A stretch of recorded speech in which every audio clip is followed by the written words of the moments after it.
Bonjour et bienvenue. Dans cette vidéo, je vais vous présenter le Gsoft Gecko 6 Quad. Et Gecko pour dire générateur d'écriture comptable. D'accord? Donc, c'est un générateur d'écriture comptable suivant les normes du 6 Quad. Ok. Donc, sans plus tarder, on va lancer l'application et voir un peu comment ça fonctionne et tout. D'accord? Donc, voilà l'application ici. Donc, ici, bon, le système me demande de me connecter. D'accord? Puisque j'ai déjà fait le paramétrage. D'accord? Sinon, normalement, quand vous lancez l'application, ça va vous présenter une interface où vous devez renseigner les informations d'identité, d'accord, les réseaux sociaux, forme juridique, tout ça là, quoi, voilà. En plus de la longueur d'un numéro de compte, etc. D'accord? En plus d'un compte utilisateur, bien sûr, puisqu'il faut s'authentifier pour pouvoir se connecter et travailler dans le système, d'accord? Voilà. Donc ici, j'ai déjà paramétré tout, donc il va me demander maintenant l'utilisateur, le mot de passe du compte que j'ai déjà créé. Donc je vais juste renseigner les informations du compte et je fais entrer, voilà, et je suis connecté. Donc voici l'interface principale de l'application. Donc ici, bon, je vais juste cliquer sur accéder au classeur pour avoir accès au classeur Excel. OK. Donc ici, je vais vous présenter quelques paramètres avant qu'on ne passe au traitement. D'accord. Donc ici, vous avez le plan comptable. Donc par défaut, vous avez ici tous les comptes du Cisco ADA par défaut. D'accord. Vous avez tous les comptes qui sont ici. Et bon, ici, vous avez le nombre total de comptes qui est là. Ici, vous avez également les numéros de compte. Vous allez voir que les comptes détails sont en 6 caractères, puisque pendant le paramétrage que j'ai déjà effectué, j'ai défini 6 comme longueur des comptes, quoi. Voilà, donc c'est pour ça. Et bon, ici, si vous voulez rajouter des comptes, vous cliquez seulement sur Nouveau. Et là, vous renseignez le numéro de compte, l'intitulé et le type de compte, est-ce que c'est un compte détail ou total, etc. Et est-ce que vous voulez autoriser la saisie tiers ou pas. Donc, vous cochez, vous décochez selon vos besoins. Et ensuite, vous faites enregistrer, d'accord? Bon, ici, si je ne renseigne pas les informations que je clique enregistrer, le système me dit, bon, il faut renseigner le mot de compte, ainsi de suite. Donc, il va falloir que tout soit valide avant que je ne puisse enregistrer, d'accord? Bon, mais nous, on va pas créer de compte, on va aller en même temps avec les comptes par défaut pour le moment, d'accord? OK. Le bouton modifier vous permet de modifier les informations d'un compte déjà créé. Par exemple, quand je clique ici, j'ai la liste de tous les comptes qui sont dans le plan comptable actuellement. Donc, je peux sélectionner le compte que je veux modifier, je fais entrer. Et là, je peux modifier son intitulé ou bien cocher maintenant l'autorisation de la saisie tiers ou pas. Voilà. Et je fais enregistrer pour enregistrer la modification. Voilà. La suppression me permet de retirer un compte. D'accord? Donc, vous sélectionnez le compte que vous voulez retirer, vous faites OK, vous confirmez et il supprime. D'accord? Mais bon, nous, on ne va pas supprimer quand même. OK. Vous avez également la possibilité d'importer un plan comptable, d'accord? Si vous avez un plan entité qui est déjà disponible pour vous, vous n'avez pas besoin de venir créer les comptes ici un à un. Non, vous pouvez cliquer directement sur le bouton importer et vous sélectionnez tout simplement le fichier Excel, d'accord, qui contient les comptes, c'est-à-dire le plan comptable de votre entité, quoi. Voilà. Et le système va l'importer directement ici pour que vous n'ayez plus à créer ces comptes-là un à un, quoi. D'accord? OK. Vous avez également ici un bouton exporter qui vous permet d'exporter le plan comptable au fait. Donc quand vous cliquez dessus, le système va juste récupérer le plan comptable et créer, bon, le système va créer un nouveau fichier Excel et placer le plan là-bas pour vous. Donc vous pouvez l'exporter et envoyer ça à quelqu'un et lui également, il peut réimporter dans son système, bon, etc. D'accord?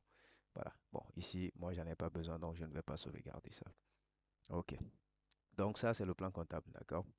Et vous avez également le plan tiers ici, qui est là.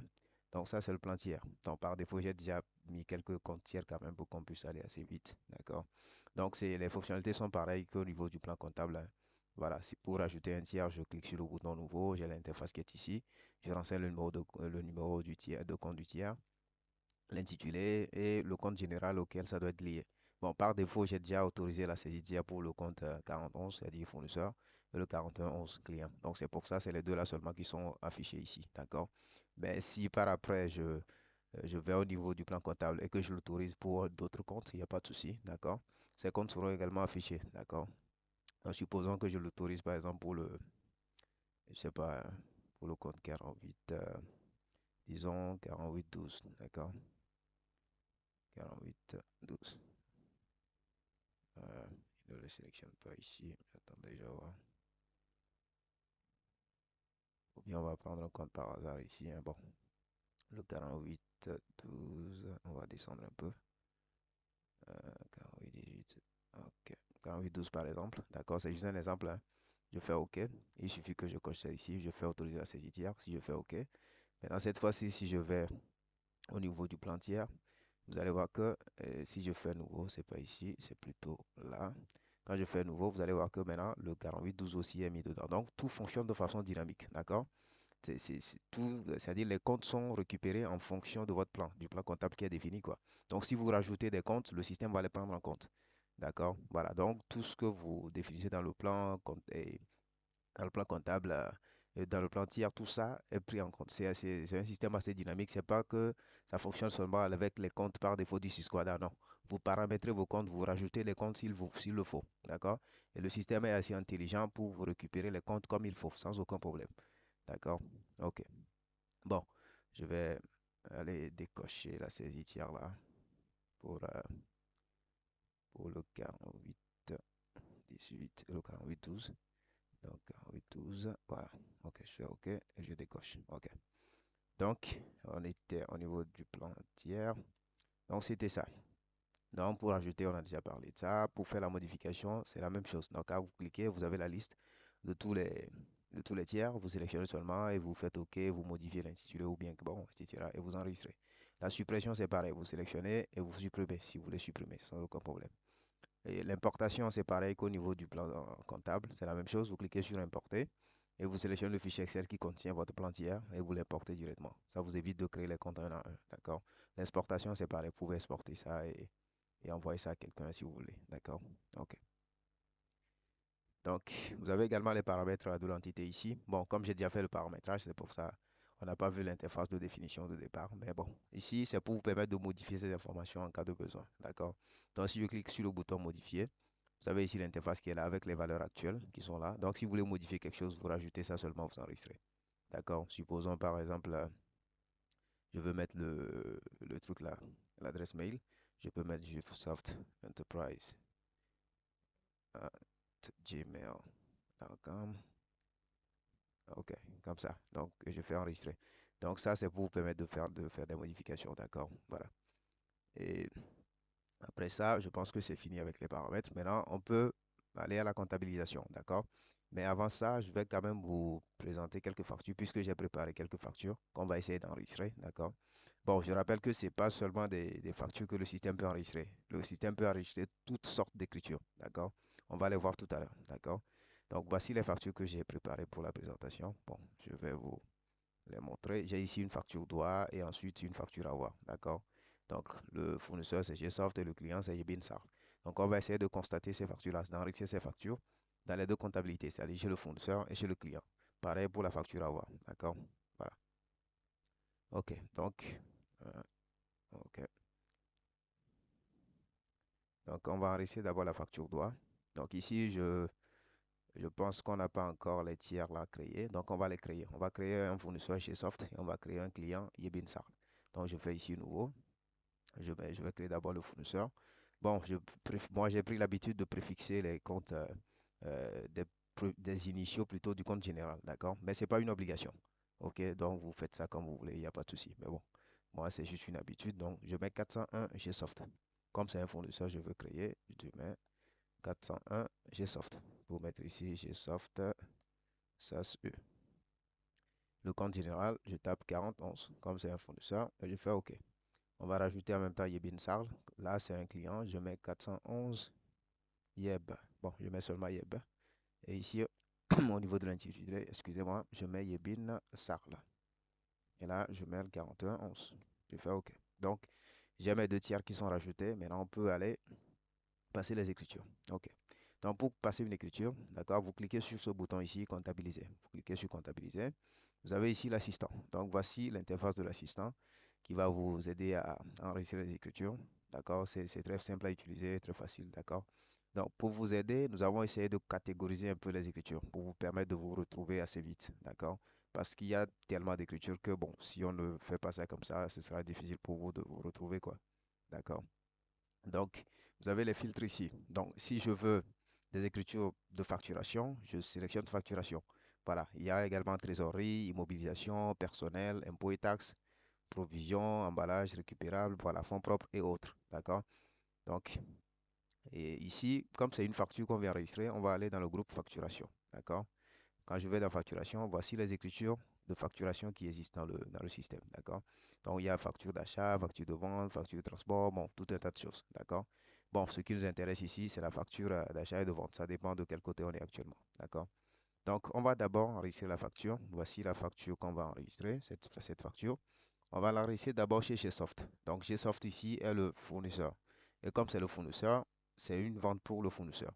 Donc, je vais là, je fais facturation et je prends facture de vente de biens et services. OK? Comme on est au niveau du fournisseur. Donc, c'est une vente. Donc, je fais OK. Donc, le système me dit, ben, OK, est-ce que c'est une facture droit? Je lui dis oui, parce que notre facture là-bas, c'est une facture droit. Mais il me dit, est-ce que c'est une régularisation pour facture à établir? Ici, par défaut, c'est non qui est sélectionné. Si c'est non, OK. Ici, c'est une facture réelle, d'accord? C'est pas une régularisation. Donc, je dis non. OK. Il me dit maintenant, renseigne-moi le client. Donc, ici, j'ai les comptes généraux. Je peux sélectionner le compte général ensuite, et ensuite le compte tiers. Mais bon, moi, je sélectionne directement le tiers. Il me met le compte général, quoi. Donc, je mets Yebin Sarl. Et là, il me met le compte général automatiquement. Je fais OK.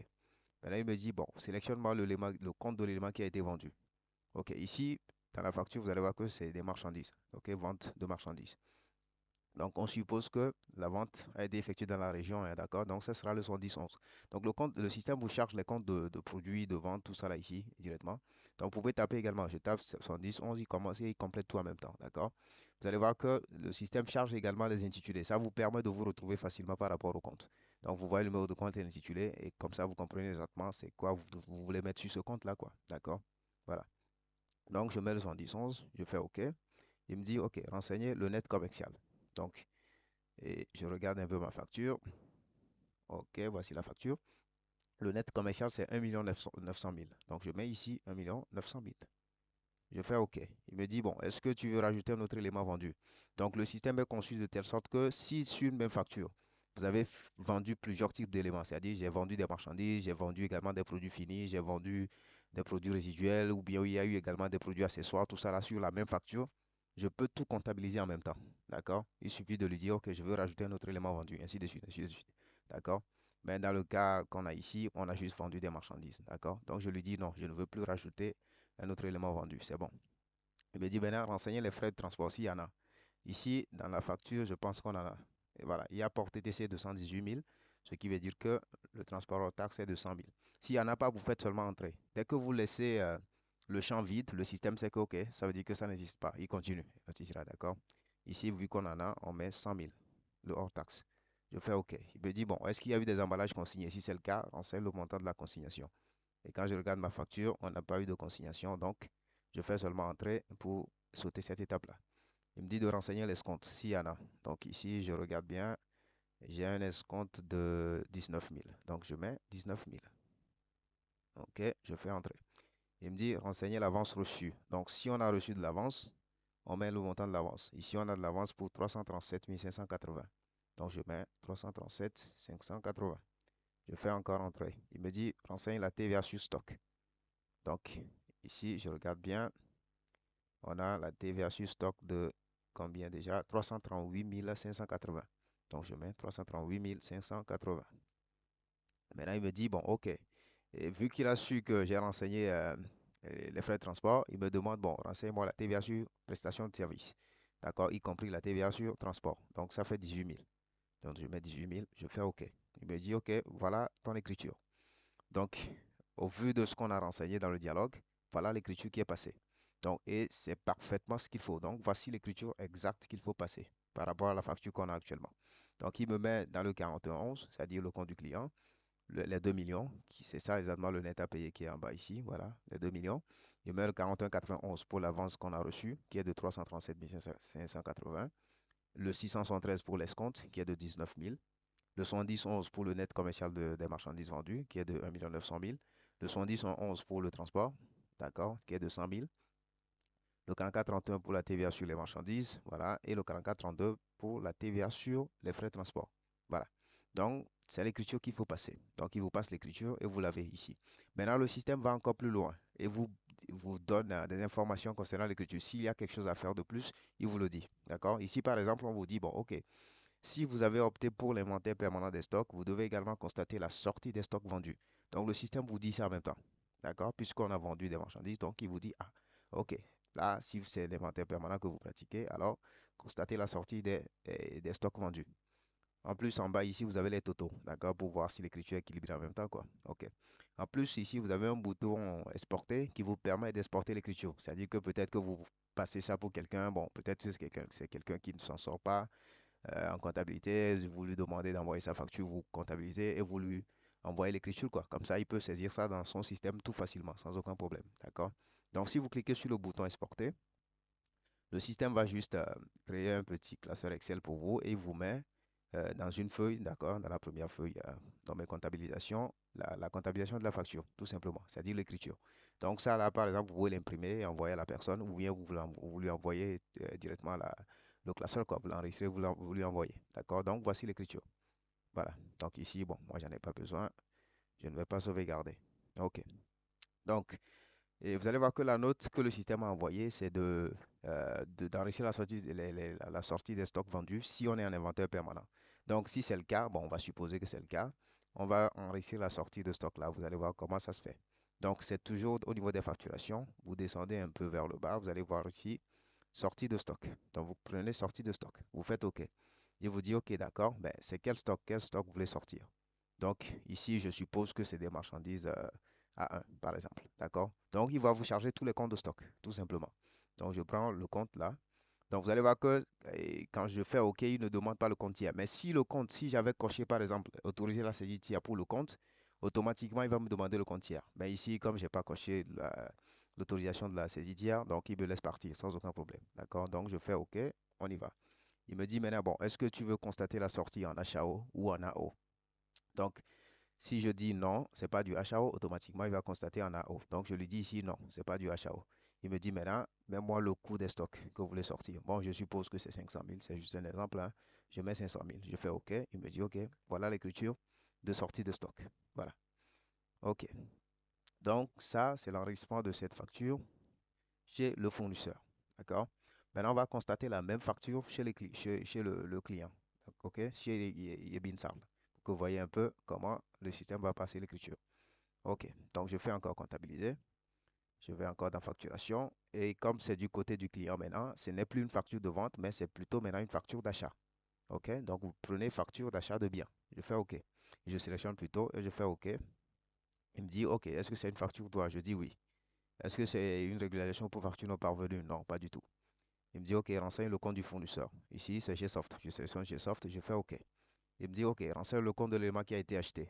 Donc, il cherche les comptes d'achat, hein, d'accord? Tout ça, tout est là. Les comptes d'achat, tout est là, d'accord? Ici, bon, nous on prend achat dans la région. C'est les marchandises, 601. Achat de marchandises dans la région, d'accord? Je fais OK. Il me dit, donne-moi le net commercial. Je pense que c'est 1 900 000. Je mets 1 900 000.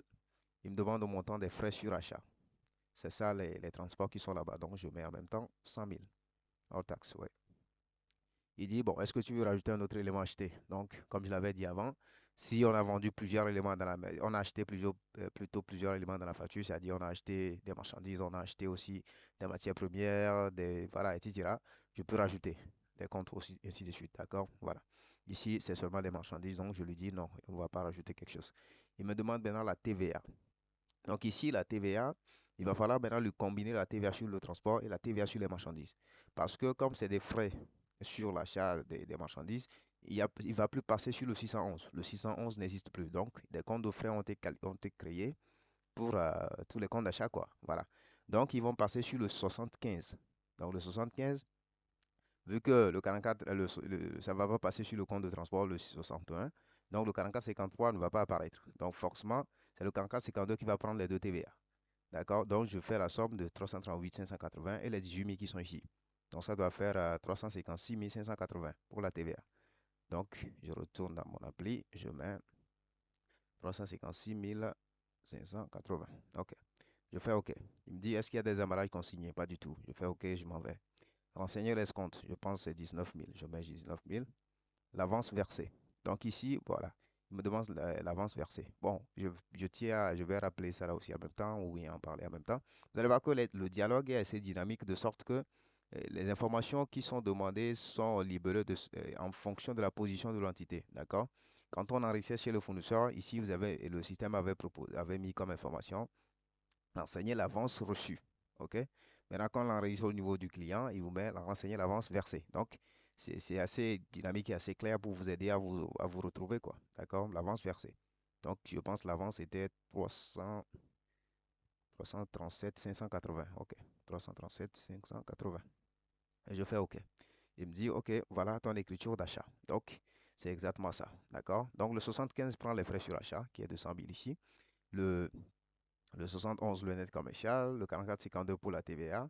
Le 41, c'est-à-dire le compte du tiers même, c'est-à-dire 401 Gsoft pour le net à payer. Ensuite, le 40,91 pour l'avance et le 773 pour l'escompte. Voilà. Et ensuite, ici, maintenant, la note est également là. Mais cette fois-ci, le système nous dit de constater, si on est un inventaire permanent, bien sûr, de constater l'entrée des stocks acquis, puisqu'on est du côté du client. Maintenant, c'est l'entrée. D'accord? Voilà. Donc, si on veut constater cette entrée-là, c'est très simple. On descend ici. Il y a également l'écriture d'entrée qui est ici. Donc, je fais entrée. Il me dit c'est quel stock. Je prends marchandise A1 par exemple, je fais OK, il dit c'est combien, je dis 500 000. Bon, c'est juste un exemple, je mets 500 000. Je fais OK et voilà l'écriture d'entrée en stock. D'accord? OK. Donc, nous venons de constater la facture là, la facture doit là, chez le client et chez le fournisseur. D'accord? Maintenant, on va constater maintenant cette facture à voir. D'accord? On suppose qu'il y a eu de l'avoir, c'est-à-dire un retour de marchandise, quelque chose comme ça, quoi. D'accord? Donc, c'est ça que j'ai établi ici dans la facture. On va constater la facture à voir chez le fournisseur et ensuite chez le client. On va aller du côté du fournisseur d'abord. Donc, je vais là. Je fais comptabiliser encore. Je prends facturation. Je prends facture de vente de biens et services. Je fais OK. Maintenant, le système me dit, ben, est-ce que c'est une facture droit? Cette fois-ci, je dis non.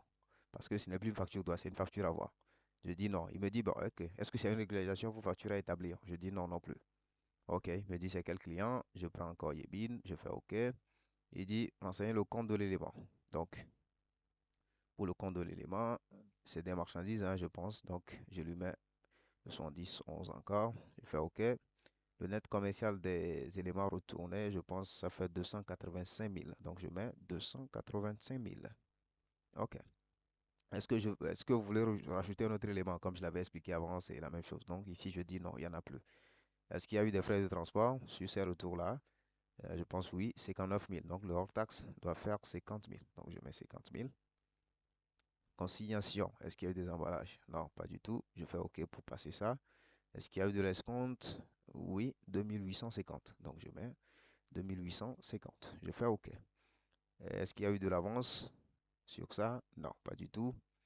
Et je fais OK. Il me dit la TVA sur les stocks. La TVA sur les stocks, c'est déjà combien? Où est ça? TVA sur marchandises, 50 787. Donc je mets 50 787. Je fais OK.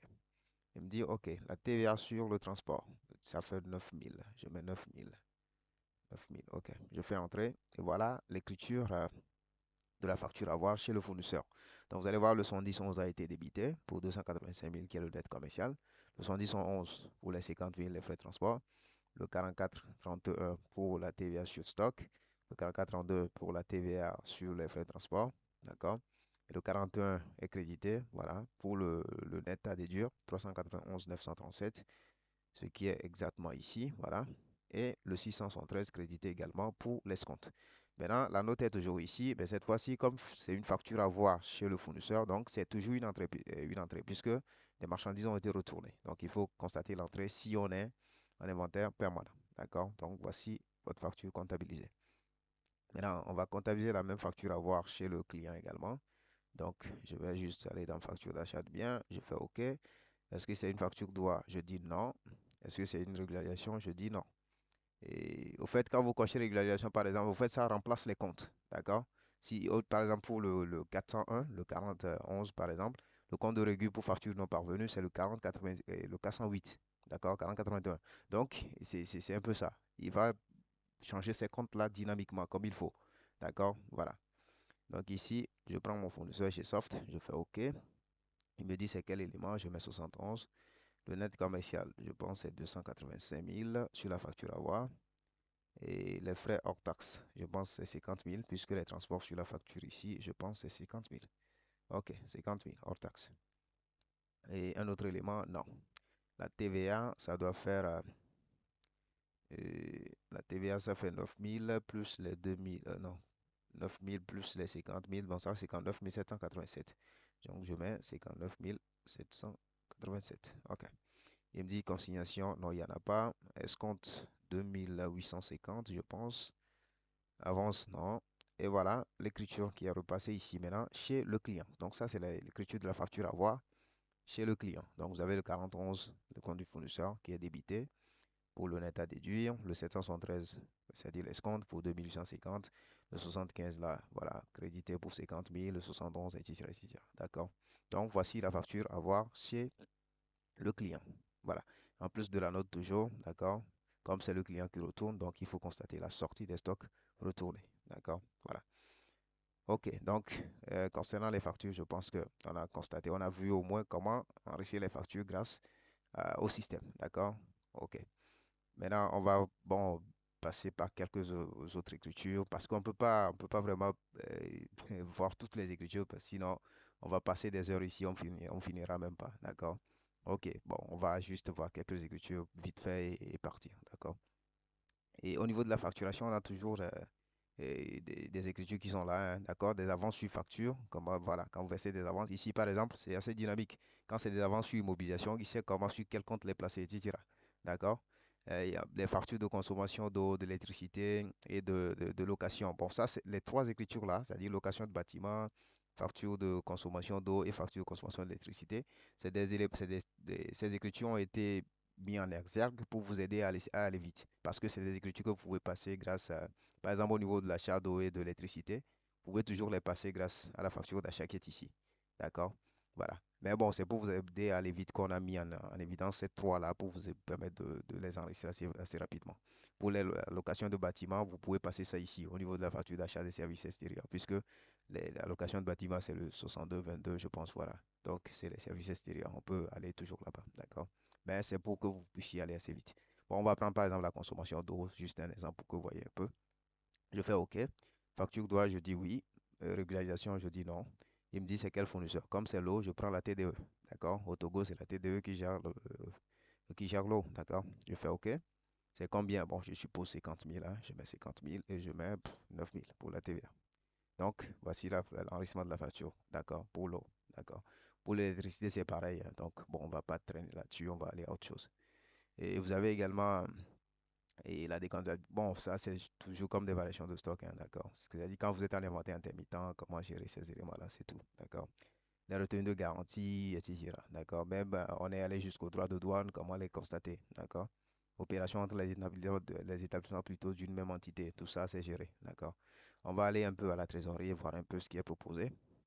Et ici, vous avez également des tas d'écritures qui sont proposées pour la trésorerie. Si je prends par exemple règlement tiers, bon, on va faire un exemple ici, d'accord, pour que vous voyez un peu comment ça fonctionne. Règlement tiers, je fais OK. On me dit l'entité est-elle bénéficiaire du règlement? On va supposer que Yebin Sarl nous a réglé les 2 millions pour la facture d'eau qui était de l'autre côté avant.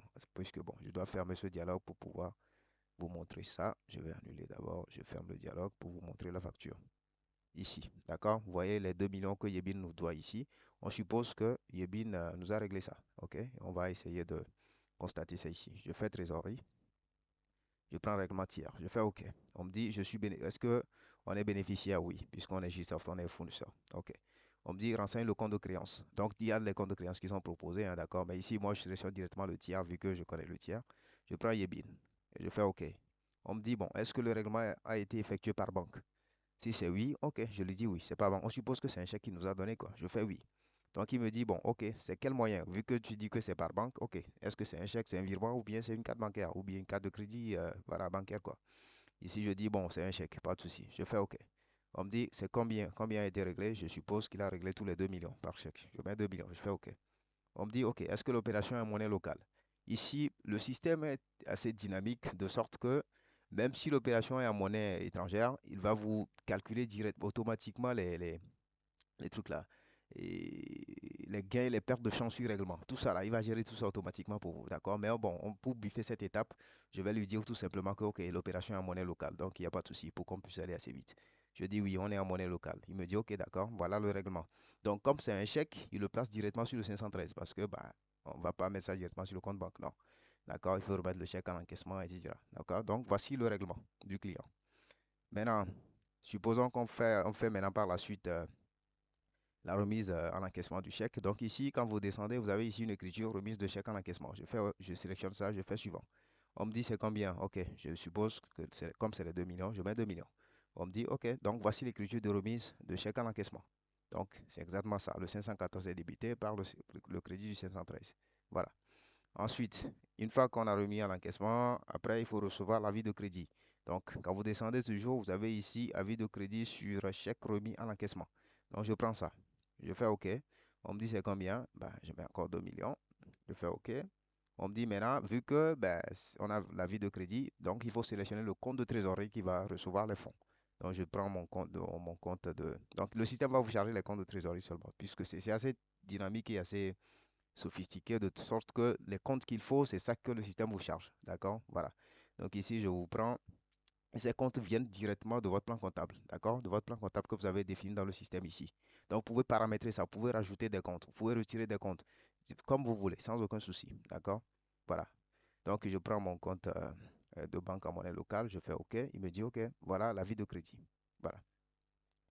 Maintenant, bon, au niveau de la trésorerie, il y a encore des tas d'écritures, mais bon, on peut pas tout parcourir, hein, d'accord? On va sauter certains, on va juste aller assez vite. Tout est géré, hein, les effets de commerce, tout ça là. Tout est géré, d'accord? Les retours impayés, comment les traiter, voilà. Donc tout ça, c'est géré. Les retours impayés de chèques ou effets de commerce, tout est géré là-bas. Les emprunts et les intérêts, comment les enregistrer, bon, les autres emprunts, etc., etc., etc. Bon, il y a des tas de choses. La constitution des DAT, bon, etc., d'accord? Bon, par exemple, pour les emprunts, vu que bon, souvent les entités font des emprunts, on va enrichir ça pour que vous voyez un peu comment c'est géré. Je sélectionne emprunt et crédit auprès des établissements de crédit. Je fais OK. On me dit, bon, est-ce que c'est un emprunt? C'est-à-dire un crédit à long terme. Si je dis non, il va constater ça comme un crédit à court terme, d'accord? Mais ici, je lui dis oui, c'est un emprunt. C'est-à-dire un crédit à long terme, quoi. Il me dit, OK, c'est sur quel compte vous avez reçu les fonds? Si c'est en monnaie locale, je prends le compte là.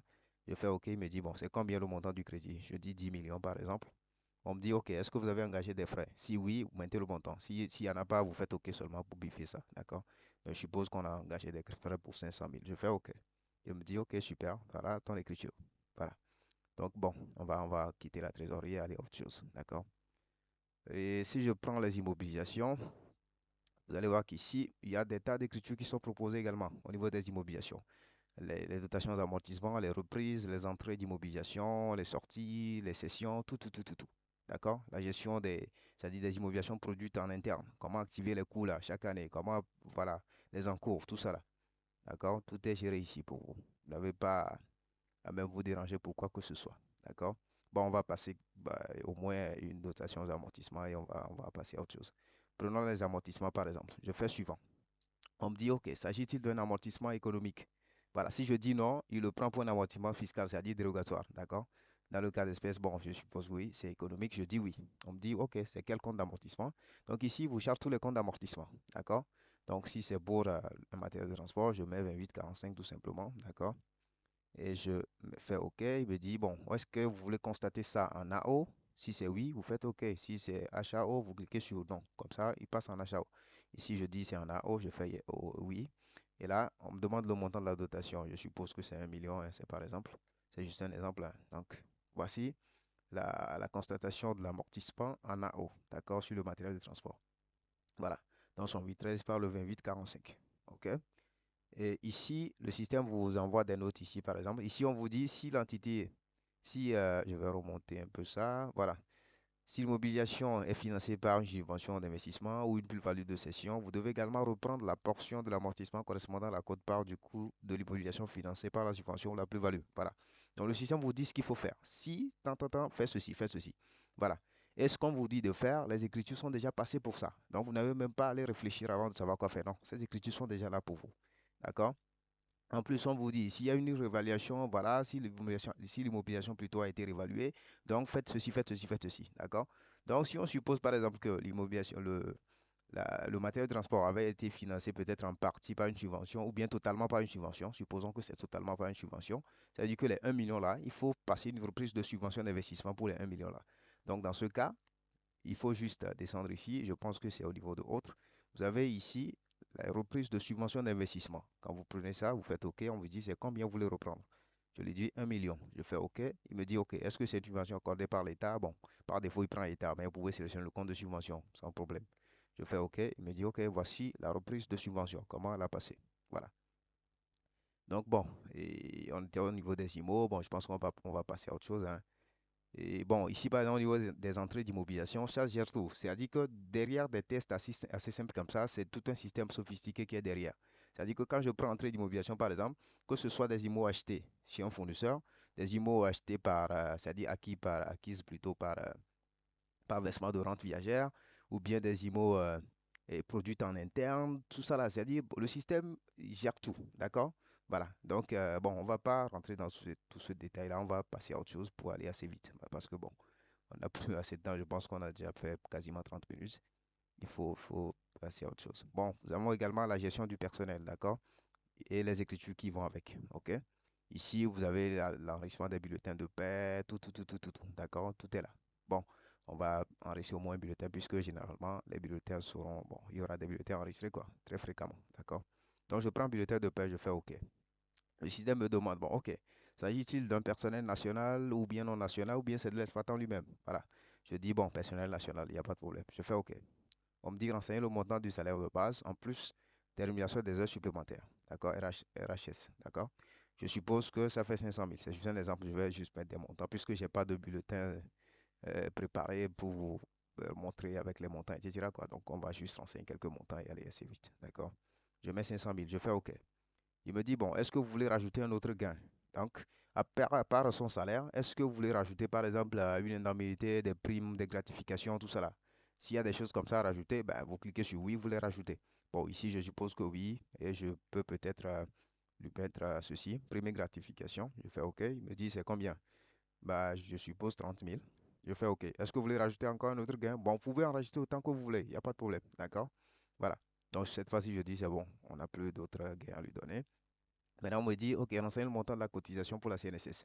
Bon, en exemple, je lui mets peut-être 50 000. C'est juste un exemple, hein. Je mets 50 000.